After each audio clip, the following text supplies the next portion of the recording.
बिस्मिल्लाहिर्रहमानिर्रहीम। अस्सलाम वालेकुम दोस्तों, कैसे हो आप सब? उम्मीद करता हूँ आप सब ठीक होंगे। Welcome to the channel literature coverage. आओ लिटरेचर पढ़ें। दोस्तों, आज की इस वीडियो में हम लोग हैमलेट प्ले के इम्पोर्टेंट थीम्स, सिंबल्स और इम्पोर्टेंट क्वेश्चंस को कवर करेंगे।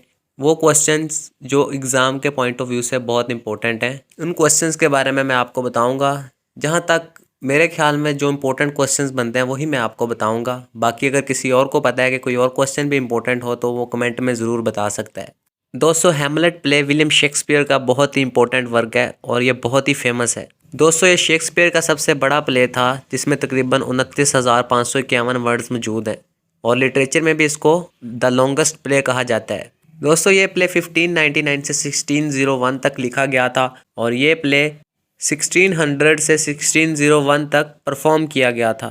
दोस्तों, ये वीडियो हैमलेट प्ले के थीम्स, सिंबल्स और इम्पोर्टेंट क्वेश्चंस के बारे में है, सो इस वजह से मैं यहाँ ज़्यादा डिटेल्स नहीं बताऊँगा इस प्ले के बारे में। हम थीम्स पर, सिंबल्स पर और इम्पोर्टेंट क्वेश्चंस पर ही फोकस करेंगे। तो आप अगर वीडियो देखना चाहते हैं, इस हैमलेट प्ले की मुकम्मल समरी सुनना चाहते हैं, तो उसका लिंक मैं पहले कमेंट में पिन कर दूँगा। वो समरी देख के आप इस प्ले की मैक्सिमम डिटेल्स हासिल कर सकते हैं। तो चलिए दोस्तों, चलते हैं थीम्स, सिंबल्स और इम्पोर्टेंट क्वेश्चंस की तरफ जो कि हैमलेट प्ले में मौजूद है। दोस्तों, हैमलेट प्ले में जो पहला इंपॉर्टेंट थीम है वो है सुपर नेचुरल एलिमेंट्स का। दोस्तों, वर्ड सुपर नेचुरल का मतलब है कोई ऐसी चीज़ जो कि जिन्नों भूतों के रिलेटेड हो या फिर घूस्ट्स वगैरह, उनको सुपर नेचुरल कहा जाता है। तो हैमलेट प्ले में सुपर नेचुरल एलिमेंट्स कहाँ से आगे भाई, अभी पता चल जाएगा। दोस्तों, हैमलेट प्ले में जो किंग हैमलेट होता है ना, उसको उसका भाई क्लोडियस कत्ल कर देता है। किंग हैमलेट डेनमार्क का बादशाह होता है। डेनमार्क एक कंट्री का नेम है, उसमें एक सिटी होता है एल्सिनोर, वहाँ पे रॉयल पैलेस होता है जहाँ पे किंग हैमलेट रहता है। तो क्लोडियस क्या करता है, अपने भाई किंग हैमलेट को मार देता है तो और ख़ुद बादशाह बन जाता है। तो दोस्तों, किंग हैमलेट का फिर घूस्ट आता है, उसका भूत आता है एल्सिनोर पैलेस में। तो वहाँ पे कुछ गार्ड्स को दिखाई देता है ये भूत, और फिर वो गार्ड्स एक आदमी को बुलाते हैं, एक स्कॉलर को बुलाते हैं जिसका नाम होता है होरेशियो। होरेशियो प्रिंस हैमलेट का दोस्त होता है और प्रिंस हैमलेट किंग हैमलेट का बेटा है। तो होरेशियो क्या करता है, जाके प्रिंस हैमलेट को बुला के लाता है कि इस तरह से एक घूस्ट पियर होता है जो कि बिल्कुल किंग हैमलेट की शक्ल का है। तो फिर वो भूत, किंग हैमलेट का भूत, अपने बेटे प्रिंस हैमलेट से बात करता है और उसको कहता है कि क्लोडियस ने उसको मार दिया था और ख़ुद बादशाह बन गया, तो प्रिंस हैमलेट उसकी मौत का बदला ले। ये भूत, किंग हैमलेट का भूत प्रिंस हैमलेट को ये बात करता है और फिर ये बात करके अपने बदले का कह के किंग हैमलेट का भूत गायब हो जाता है। उसके बाद फिर से एक बार अपीयर होता है ये भूत, जब हैमलेट अपनी मदर के साथ उसके रूम में लड़ रहा होता है। तो ये किंग हैमलेट का भूत आके कहता है कि अपनी मदर गर्ट्रूड को कुछ ना कहो प्रिंस हैमलेट, तुम क्लोडियस से ही बदला लो।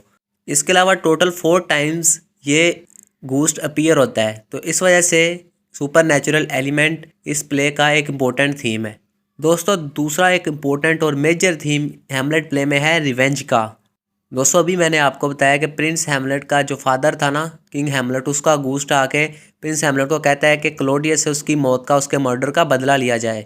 तो ये प्ले एक रिवेंज प्ले ही है क्योंकि प्रिंस हैमलेट फिर अपने बाप की मौत का बदला ले लेता है। इस प्ले में काफ़ी सोचता है कि ऐसा करे या ना करे, क्या ऐसा करना चाहिए, क्या वो भूत वाकई असली था या वो भूत कौन था। ये सोचने के बाद आखिरकार प्रिंस हैमलेट इस प्ले के एंड में क्लोडियस से अपने फादर किंग हैमलेट की मौत का, मर्डर का बदला ले लेता है।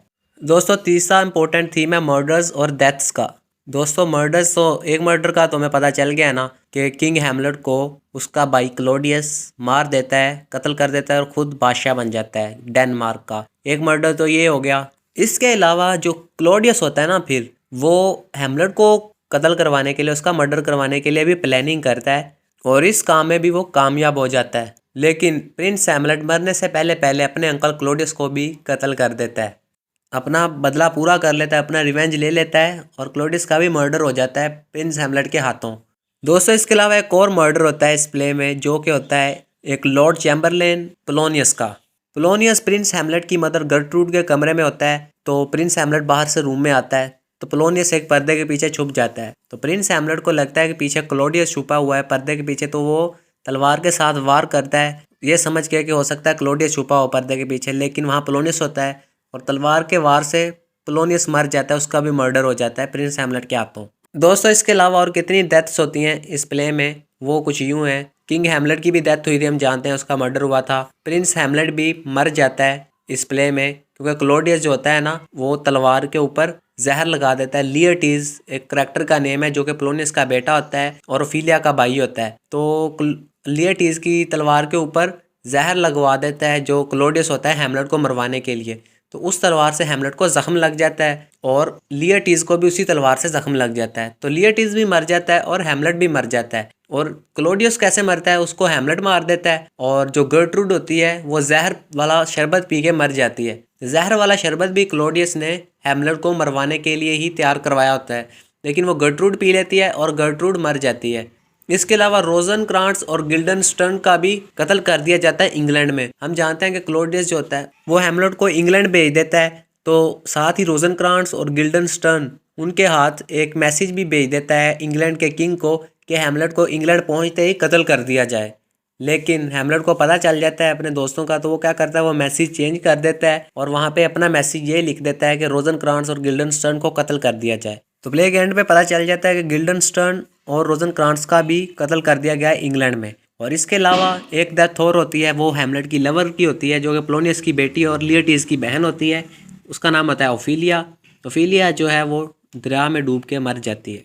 दोस्तों चौथा थीम हैमलेट प्ले में है डाउट का। वो हैमलेट के डाउट्स ही हैं।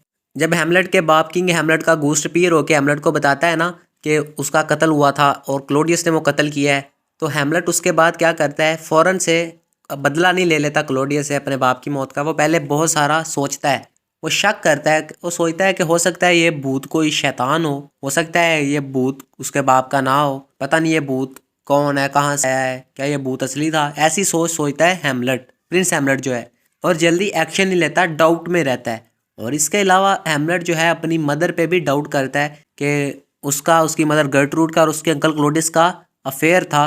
इस वजह से उसने क्लॉडियस से बहुत जल्दी शादी कर ली किंग हैमलेट की मौत के बाद। इसके अलावा जब ओफिलिया को क्लॉडियस, पोलोनियस और गर्ट्रूड बुलाते हैं कि वो हैमलेट का बिहेवियर जाके देखे और उसके बिहेवियर के पीछे ऐसी क्या वजह है कि उसका बिहेवियर से चेंज हो रहा है, ये वजह जानने की कोशिश करें, तो प्रिंस हैमलेट को ओफिलिया पर भी शक होता है, डाउट होता है। दोस्तों पांचवा थीम हैमलेट प्ले में है lust for power. Lust for power का मतलब है ताकत की भूख। ताकत की भूख किसको है, हम जानते हैं क्लॉडियस को है, तभी तो वो अपने भाई किंग हैमलेट का मर्डर कर देता है और खुद बादशाह बन जाता है। दोस्तों छठे नंबर पे एक थीम है इस हैमलेट प्ले में, वो है लव का। हम जानते हैं कि हैमलेट ओफिलिया से लव करता है और ओफिलिया हैमलेट से लव करती है। हैमलेट ओफिलिया को लव लेटर्स भी लिखता है। इसके अलावा किंग हैमलेट गर्ट्रूड से बहुत प्यार करता था और जब उसका भूत आता है तब भी वो हैमलेट को बोलता है कि अपनी मदर को कुछ ना कहे, गर्ट्रूड को कुछ ना कहे, बल्कि क्लॉडियस से ही बदला ले। इस बात से ये ज़ाहिर होता है कि किंग हैमलेट को मरने के बाद भी अपनी वाइफ गर्ट्रूड से प्यार है। दोस्तों सातवां थीम हैमलेट प्ले में है हिपोक्रेसी का। हिपोक्रेसी रोजनक्रांट्स और गिल्डनस्टर्न के करैक्टर में पाई जाती है, क्योंकि वो बज़ाहिर तो हैमलेट के दोस्त होते हैं, उसके साथ यूनिवर्सिटी ऑफ विटनबर्ग में पढ़ते थे, हैमलेट भी यूनिवर्सिटी ऑफ विटनबर्ग में पढ़ता था। लेकिन ये दोनों क्लॉडियस के साथ मिल जाते हैं और हैमलेट को लेके इंग्लैंड जब जा रहे होते हैं ना, तो तब इनके पास एक लेटर होता है जो कि इन्होंने इंग्लैंड के किंग को देना होता है और उस लेटर में ये मेंशन होता है कि हैमलेट को इंग्लैंड पहुंचने के बाद कत्ल कर दिया जाए। लेकिन हैमलेट को पता चल जाता है और वहाँ पे लिख देता है कि रोजनक्रांट्स और गिल्डनस्टर्न को कत्ल कर दिया जाए इंग्लैंड पहुंचने पर, और वापस डेनमार्क आ जाता है प्रिंस हैमलेट जो होता है। इसके अलावा हिपोक्रेसी क्लॉडियस के करैक्टर में पाई जाती है, क्योंकि वो अपने भाई किंग हैमलेट का कत्ल करके खुद बादशाह बन जाता है। हिपोक्रेसी मतलब दोगलापन। आठवां थीम हैमलेट प्ले में है decisive and indecisive in actions. दोस्तों डिसाइसिव इन एक्शंस ये होता है कि एक बंदा अगर कोई फैसला करता है ना, तो वो फैसला करने के बाद एक्शन ले। और इनडिसाइसिव इन एक्शंस का मतलब ये है कि एक बंदा फैसला करे और उसके बाद एक्शन ही ना ले, या फिर उससे फैसला ही ना हो पा रहा हो कि वो एक्शन ले सके। कभी वो सोचता है कि एक्शन लूँ, कभी वो सोचता है कि रहने देता हूँ। तो प्रिंस हैमलेट जो है वो अपने एक्शंस में इनडिसाइसिव है, क्योंकि जब उसके बाप किंग हैमलेट का भूत आके उसको बता देता है प्रिंस हैमलेट को कि क्लॉडियस ने ही उसको कत्ल किया था, तो फिर भी ये बात अपने बाप के भूत से सुनने के बाद भी प्रिंस हैमलेट जो होता है फ़ौरन एक्शन नहीं लेता, फ़ौरन क्लॉडियस को कत्ल नहीं करता, रिवेंज नहीं लेता अपने बाप के मर्डर का, बल्कि वो ये सोचता है कि कन्फर्म करे पहले और उसके बाद एक्शन लेगा। और फिर जब वो कन्फर्म कर लेता है, एक प्ले परफॉर्म करवाता है प्रिंस हैमलेट, जिसमें ना बिल्कुल वैसा सीन नहीं दिखाया जाता है कत्ल का, जैसे क्लोडियस ने किंग हेमलेट को कत्ल किया था। तो जब ये प्ले परफॉर्म होता है तो जो क्लोडियस होता है ना, वो ये सीन देख के घबरा जाता है और प्रिंस हेमलेट को और उसके दोस्त होरेशियो को ये बात कन्फर्म हो जाती है कि क्लोडियस ही कातिल है किंग हेमलेट का। तो जब मारने जाता है प्रिंस हेमलेट क्लोडियस को उसके रूम में, तो वो देखता है कि क्लोडियस इबादत कर रहा होता है। तो फिर प्रिंस हेमलेट कहता है कि वो उसको नहीं मारेगा, अभी वो नहीं चाहता कि क्लोडियस इबादत करते हुए मर जाए और वो जन्नत में चला जाए। तो प्रिंस हेमलेट इनडिसाइसिव है एक्शंस में। लेकिन एक करैक्टर इस प्ले में है फोर्टिन ब्रास का, जो कि नॉर्वे का किंग होता है और वो अपने एक्शंस में डिसाइसिव है। फोर्टिन ब्रास इस प्ले के एंड पे डेनमार्क पर हमला कर देता है, इसलिए क्योंकि फोर्टिन ब्रास के बाप को किंग हेमलेट ने मारा होता है, यानी कि प्रिंस हेमलेट के बाप ने मारा होता है फोर्टिन ब्रास के बाप को। तो फोर्टिन ब्रास अपने बाप की मौत का बदला लेने के लिए हमला कर देता है डेनमार्क पे। तो दोस्तों वो देखें अपने एक्शन में डिसाइसिव है, फैसला लेता है और एक्शन भी परफॉर्म करता है। लेकिन प्रोटैगनिस्ट प्रिंस हेमलेट वो ये सोचता रहता है करूं या ना करूं, क्या वो भूत असली था, क्या वो भूत कोई शैतान तो नहीं था, ये ख्याल सोचता है प्रिंस हेमलेट। दोस्तों हेमलेट प्ले में जो नौवां थीम है वो है सेक्सुअलिटी का। दोस्तों प्रिंस हेमलेट की मदर गर्टरूड अपने हस्बैंड किंग हेमलेट की मौत के बाद, उसके कत्ल के बाद थोड़े ही टाइम में क्लोडियस से शादी कर लेती है, जो कि किंग हेमलेट का भाई होता है। तो हेमलेट अपनी माँ के साथ बहुत लड़ता है और यहाँ पे सेक्सुअलिटी का थीम भी देखा जा सकता है कि भाई इतनी भी जल्दी क्या थी शादी करने की। दोस्तों दूसरी वजह ये भी हो सकती है सेक्सुअलिटी के अलावा कि गर्टरूड को सरवाइव करने के लिए और रॉयल फैमिली का हिस्सा बन के रहने के लिए शादी करनी पड़ी क्लोडियस के साथ। 10वां थीम हेमलेट प्ले में है कॉन्स्पिरेसी का। इसका मतलब है कोई साजिश, कोई चाल चलना, और चाल क्लोडियस ही चलता है, अपने भाई किंग हेमलेट को भी कत्ल कर देता है। किंग हेमलेट सो रहा होता है तो उसके कान में जाके क्लोडियस जहर डाल देता है और किंग हेमलेट अपने बाग में लेटा लेटा ही मर जाता है। इसके अलावा एक और कंस्पिरेसी ये होती है क्लोडियस की कि वो लियर्टीज और प्रिंस हेमलेट का मैच रखवाता है और उसके बाद क्या करता है, लियर्टीज की तलवार के ऊपर जहर लगा देता है ताकि प्रिंस हेमलेट की बॉडी पे कोई जख्म लगेगा तो जहर उसके अंदर चला जाएगा और प्रिंस हेमलेट भी मर जाएगा। इसके अलावा क्लोडियस एक और साजिश करता है प्रिंस हेमलेट को मरवाने के लिए कि एक जहर का शरबत तैयार करवा के रख देता है ताकि जब प्रिंस हेमलेट सांस लेने के लिए रुकेगा तो उसको वो शरबत पिलाया जाएगा, जहर वाला शरबत, और प्रिंस हेमलेट उससे मर जाएगा। लेकिन प्रिंस हेमलेट वो शरबत नहीं पीता और वो शरबत गर्टरूड पी के मर जाती है। लेकिन लियर्टीज की जहर वाली तलवार से प्रिंस हेमलेट को जख्म लग जाता है और प्रिंस हेमलेट भी मर जाता है उस जहर की वजह से। तलवार पे जो जहर लगा होता है वो प्रिंस हेमलेट की बॉडी में चला जाता है, इस वजह से उसकी भी मौत हो जाती है। नंबर 11 पे हेमलेट प्ले में जो थीम है वो है फ्रेंडशिप का। हम चाहते हैं कि होरेशियो हेमलेट का, प्रिंस हेमलेट का बहुत अच्छा दोस्त है, उसके साथ लॉयल है, उसके साथ ही रहता है ज़्यादातर। होरेशियो और जो प्रिंस हेमलेट है ये यूनिवर्सिटी ऑफ विटनबर्ग में पढ़ते थे एक साथ। इसके अलावा रोजनक्रांट्स और गिल्डनस्टर्न ये दो लोग भी प्रिंस हेमलेट के दोस्त होते हैं, लेकिन ये रियल में इसके कोई खास दोस्त नहीं होते, ऊपर ऊपर से समझ लें दोस्ती का दिखावा ही करते हैं और असल में ये क्लोडियस के साथ मिले होते हैं। लेकिन बाद में प्रिंस हेमलेट को अपने इन दोनों दोस्तों की हकीकत का पता चल जाता है, उनकी असलियत का पता चल जाता है जब ये इंग्लैंड जा रहे होते हैं, रोजनक्रांट्स, गिल्डनस्टर्न और प्रिंस हेमलेट। वही लेटर वाली बात कर रहा हूँ जो कि क्लोडियस ने इंग्लैंड के किंग को लिखा होता है कि हेमलेट को इंग्लैंड पहुंचते ही कत्ल कर दिया जाए, और ये लेटर रोजनक्रांट्स और गिल्डनस्टर्न के पास होता है। लेकिन हेमलेट को पता चल जाता है और वो लेटर तब्दील कर देता है और उस लेटर में लिख देता है कि रोजनक्रांट्स और गिल्डनस्टर्न को इंग्लैंड पहुंचते ही कत्ल कर दिया जाए। 12वां थीम हेमलेट प्ले में है डुअल्स और फाइट्स का। हम जानते हैं कि लियर्टीज और हेमलेट की लड़ाई होती है जब ओफिलिया को दफन किया जा रहा होता है। इसके अलावा प्ले के एंड पे एक फेंसिंग मैच होता है जो कि तलवारों के साथ लड़ते हैं दो प्लेयर्स, ये भी लियर्टीज और हेमलेट के दरमियान में ही होता है। इसके अलावा हेमलेट की अपनी मदर के साथ भी लड़ाई रहती है। 13वां थीम हेमलेट प्ले में है मैडनेस का, पागलपन का, और हम जानते हैं कि हेमलेट ही पागलपन का मुजाहरा करता है अपने बाप की मौत की वजह से और उसकी माँ की उसके अंकल क्लोडियस के साथ शादी की वजह से। प्रिंस हेमलेट बहुत ज़्यादा दुखी रहता है, बहुत ज़्यादा गम में रहता है और पागल सा हो जाता है, ब्लैक ड्रेस पहन के रखता है, मातमी लिबास जिसे कहते हैं। 14वां थीम हेमलेट प्ले में है अपीयरेंस वर्सेस रियलिटी। जैसे कि हम जानते हैं कि ज़ाहरी तौर पे जो क्लोडियस होता है वो गर्टरूड के साथ और हेमलेट के साथ अच्छा बिहेव करता है, लेकिन अंदर ही अंदर रियलिटी में उसने किंग हेमलेट का कत्ल किया होता है। 15वां थीम हेमलेट प्ले में है वुमेन का। दो ही औरतें होती हैं इस प्ले में, एक ओफिलिया और गर्टरूड। हम जानते हैं कि गर्टरूड क्लोडियस के साथ शादी कर लेती है और ओफिलिया जो है वो हेमलेट के साथ, प्रिंस हेमलेट के साथ प्यार करती है और उसकी भी डेथ हो जाती है और गर्टरूड की भी डेथ हो जाती है। हेमलेट जो है वो ओफिलिया को रिजेक्ट करता है और उसके बाप पोलोनियस को कत्ल कर देता है गलती से, तो ओफिलिया गम में रहती है और दरिया में डूब के मर जाती है। 16वां थीम इस प्ले में है द कम्प्लेक्सिटी ऑफ एक्शन। दोस्तों एक्शन बड़ा कम्प्लेक्स है, यानी कि प्रिंस हैमलेट बहुत ज़्यादा सोचने के बाद, कंफर्म करने के बाद एंड पर जाके अपना बदला लेता है और क्लोडियस को कत्ल करता है। उससे पहले सोचता ही रहता है वो ऐसा करे या ना करे। तो इस वजह से एक्शन काफ़ी कम्प्लेक्स हो जाता है। 17वां थीम हैमलेट प्ले में है पॉइजन एंड करप्शन।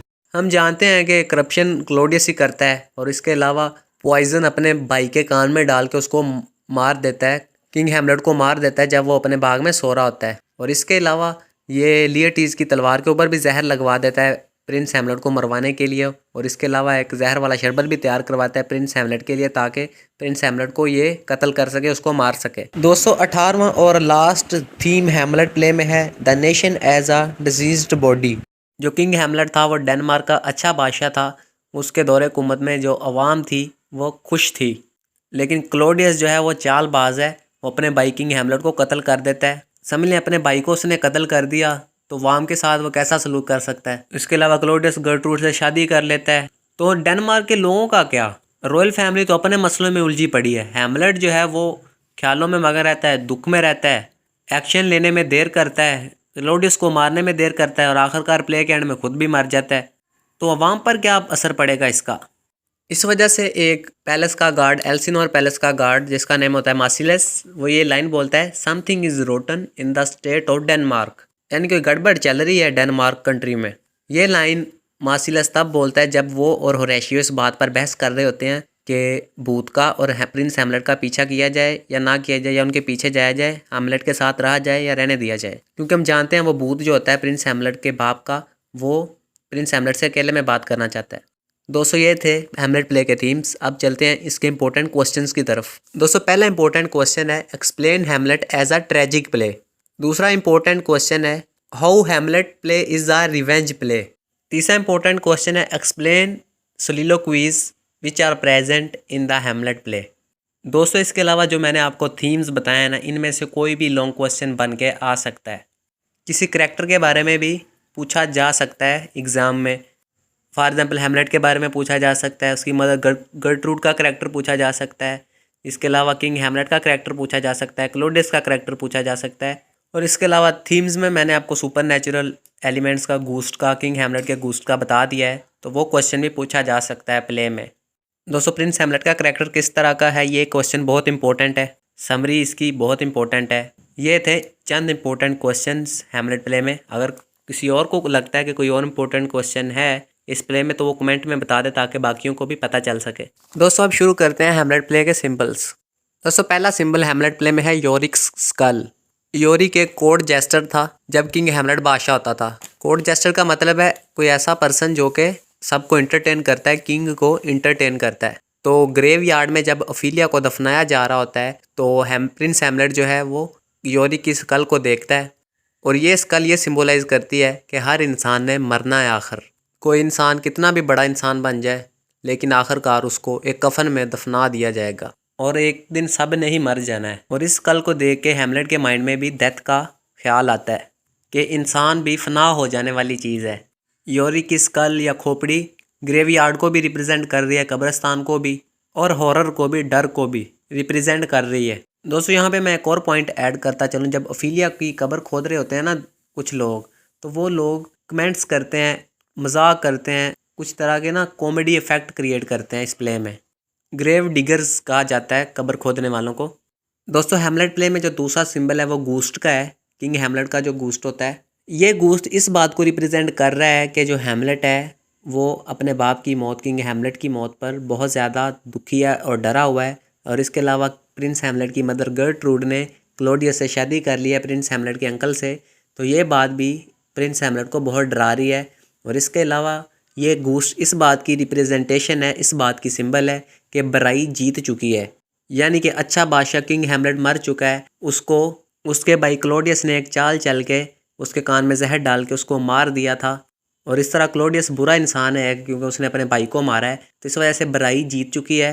सो गूस्ट इसलिए आ रहा है बार बार ताकि वो प्रिंस हैमलेट को बदले का कह सके, ताकि जो बुराई है वो ख़त्म हो जाए, जो क्लोडियस है वो मर जाए, से कत्ल हो जाए क्लोडियस का भी, ताकि बदला भी पूरा हो जाए। और ना सिर्फ किंग हैमलेट के कत्ल का बदला ले प्रिंस हैमलेट, बल्कि जो डेनमार्क की सोसाइटी है, डेनमार्क की नेशन है, वो भी क्लोडियस जैसे बुरे इंसान से, उसके दौरे कुमत से बच सके। इस वजह से भूत बार बार अपीयर होता है। डेनमार्क की आवाम जो है वो क्लोडियस की करप्शन का शिकार ना हो सके, ये इस वजह से घूस्ट आ रहा है और ये सिम्बोलाइज कर रहा है ये घूस्ट। दोस्तों हैमलेट प्ले में जो तीसरा इंपॉर्टेंट सिंबल है वो है हैमलेट्स अनवीडेड गार्डन्स। अनवीडेड गार्डन का मतलब है ऐसा कोई बाग जिसमें घास फूस उगी हुई हो और घास फूस को काटा ना गया हो और वो बाग इतना खूबसूरत, इतना अच्छा ना लगे।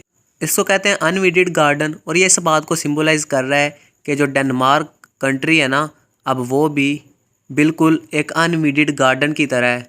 क्योंकि अब डेनमार्क में एक मर्डरर हुकूमत कर रहा है, एक कातिल हुकूमत कर रहा है जिसने अपने भाई किंग हैमलेट को कत्ल किया, करप्शन की, एक करप्ट बादशाह बन गया क्लोडियस डेनमार्क का। और अब जो डेनमार्क के लोग हैं, डेनमार्क की जो इकोनॉमी है और डेनमार्क का जो पूरा मुल्क है उसको नुकसान होगा। ये अनवीडेड गार्डन्स इस बात को शो कर रहे हैं। और इसके अलावा अनवीडेड गार्डन्स इस बात को भी सिम्बोलाइज कर रहे हैं कि हैमलेट जो है वो इनडिसाइसिव है अपने एक्शंस में। जिस तरह घास फूस का कोई ख़ास फ़ायदा नहीं होता, उसको काट दिया जाता है बाग को साफ़ रखने के लिए, तो हैमलेट अपने एक्शन में इनडिसाइसिव है कि वो ये काम करे या ना करे, वो फैसला ही नहीं कर पाता जल्दी। सो ये अनवीडेड गार्डन इस बात को भी सिम्बोलाइज कर रहा है कि हैमलेट इनडिसाइसिव है। और इसके अलावा गर्ट्रूड और क्लोडियस जो अब इनकी मैरिज है ना, इसको भी ये अनवीडेड गार्डन सिम्बोलाइज कर रहा है। क्योंकि हैमलेट को ये बात पसंद नहीं है कि उसकी मदर गर्ट्रूड ने क्लोडियस से शादी क्यों की, यानी इसमें जो घास फूस है उसको मज़ीद ना बढ़ाए, क्योंकि वो अपनी मदर को कहता है कि वो ये अनवीडेड गार्डन को ग्रो ना करे। ये इस चीज़ की सिंबल है कि जैसे बिल्कुल क्लोडियस का गर्ट्रूड का रिश्ता है, घास फूस भी बिल्कुल वैसी ही चीज़ है। दोस्तों हैमलेट प्ले में जो चौथा सिंबल है वो है dark blue coat of Hamlet and black dresses of Hamlet. दोस्तों प्ले जब शुरू होता है तो हम देखते हैं कि प्रिंस हैमलेट ने डार्क ब्लू कोट पहना हुआ है, जो कि इस बात की सिंबल है कि प्रिंस हैमलेट अपने फादर किंग हैमलेट की मौत पर बहुत ज़्यादा दुख में है। इसकी मदर भी तंग आ जाती है कि हैमलेट ये सूट उतार ही नहीं रहा, मॉर्निंग ड्रेस कहते हैं ना इसे, मातमी लिबास, जो ब्लैक कलर का सूट होता है ना। तो फिर भी प्रिंस हैमलेट जो है ये सूट पहनना जारी रखता है, ब्लैक ड्रेसेस पहनता है, जो कि इस बात की सिंबल है कि हैमलेट अभी तक अपने बाप की मौत के दुख में मुब्तला है और वो बदला लेके ही ये ड्रेस उतारेगा, ब्लैक ड्रेस और जो उसने डार्क ब्लू क्लॉक पहना हुआ है उसको। दोस्तों हैमलेट प्ले में जो पांचवा सिंबल है वो है ओफिलियाज़ फ्लावर्स। ओफिलिया जो है वो अपनी स्पीच में बहुत सारे फ्लावर्स का जिक्र करती है और जो फ्लावर्स हैं ना वो मुख्तलिफ़ चीज़ों को सिंबलाइज़ करते हैं, मुख्तलिफ़ चीज़ों को रिप्रेजेंट करते हैं। दोस्तों जो जो फ्लावर्स मेंशन किए गए हैं इस प्ले में उनको मैं पहले कमेंट में पिन कर दूंगा। छठा सिंबल हैमलेट प्ले में है द मर्डर ऑफ गोंजागो। दोस्तों द मर्डर ऑफ गोंजागो एक प्ले है जो कि हैमलेट प्ले के अंदर परफॉर्म किया जाता है और इस प्ले को हैमलेट परफॉर्म करवाता है ये जानने के लिए क्या वाकई ही क्लोडियस ने उसके बाप किंग हैमलेट को कत्ल किया था या नहीं किया था। उसके एक्सप्रेशंस नोट करता है प्रिंस हैमलेट जब ये प्ले परफॉर्म हो रहा होता है। और जब उसमें ये सीन आता है द मर्डर ऑफ गोंजागो प्ले में कि कत्ल का सीन दिखाया जाता है, मर्डर का सीन, तो क्लोडियस के जो एक्सप्रेशंस हैं वो चेंज हो जाते हैं और प्रिंस हैमलेट को और होरेशियो को ये बात कन्फर्म हो जाती है कि क्लोडियस ही कातिल है किंग हैमलेट का। सो द मर्डर ऑफ गोंजागो पूरे हैमलेट प्ले की ही एक तरह की सिंबल बन जाती है, क्योंकि हैमलेट प्ले में भी हम देखते हैं कि क्लोडियस मर्डर करता है किंग हैमलेट का और द मर्डर ऑफ गोंजागो में भी एक मर्डर ही होता है। दोस्तों ये थे इंपॉर्टेंट थीम्स, इंपॉर्टेंट क्वेश्चंस और इंपॉर्टेंट सिंबल्स जो कि हैमलेट प्ले में मौजूद हैं। उम्मीद करता हूँ आप लोगों को समझ आई होगी। आज की वीडियो में बस इतना ही।